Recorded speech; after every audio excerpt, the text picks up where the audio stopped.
what jumps out at you when you open up the screenplay is these dialogue columns.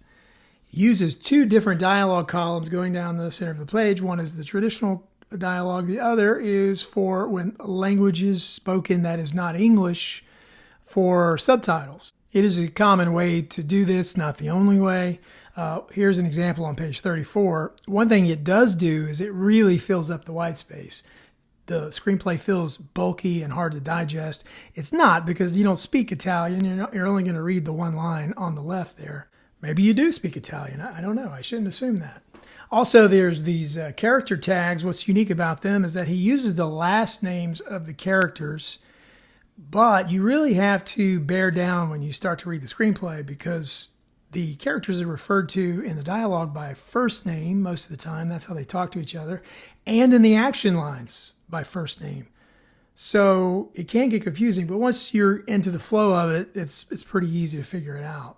There's heavy use of parentheticals in this screenplay. He uses it for all the reasons that you could possibly use a parenthetical. Emotion, clarification, language, of course, what language is being spoken. Also action lines too, quick actions of the characters. We'll look here at page 12, a couple examples on this page. The Archbishop is talking here and he says, apparently so, security was, and then the parenthetical is reading, so they're giving an action to the actor, and then slightly mystified, a reaction. And Lawrence, a little bit later down, it says here, shouting over the racket, so an emotional cue for the actor. Also, he's one of our screenwriters who likes to use off in parentheticals. Some people use it quite a bit. Some people don't use it at all. It shows up quite a few times here. On the same page, we see off the window. So Lawrence is talking and he says, then they better be quick off the windows. Is this really necessary, Willie? So off the windows, obviously meaning his next line is because of something that happened, off someone's look, someone's expression, an object, in this case, an object.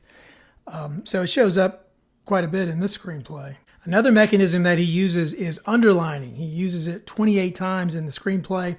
When you're reading a screenplay, sometimes that's the most confusing element because it can be used for so many different things.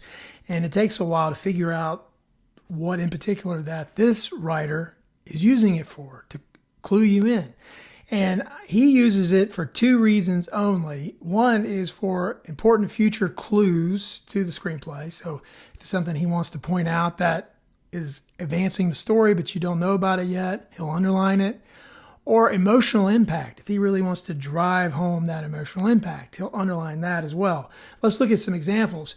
Here on 28 is an example of one of the 12 times he uses a clue. It's as if there's something about Benitez that Bellini finds obscurely troubling. This is one of the 12 times that he drops a clue and then underlines it. He's given us some information about Benitez and why someone like Bellini might be troubled by it. And then we'll look at the other example on page 91. This is an example of an emotional impact. And it says, Lawrence stares at the words. They feel like encouragement, a command almost from the late Holy Father.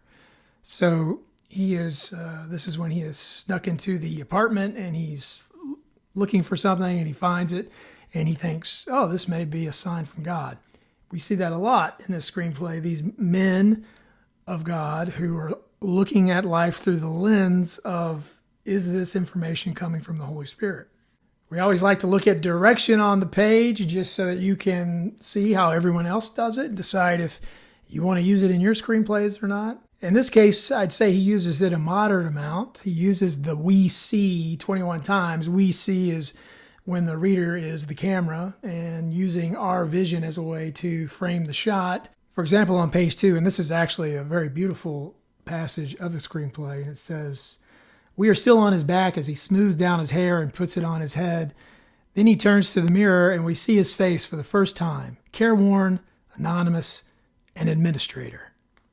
And he also uses camera cues such as close on, hold on, focus on, high angle. He does this 13 times. Here's an example on page 31 where you can see it just says, close on Lawrence, staring at him.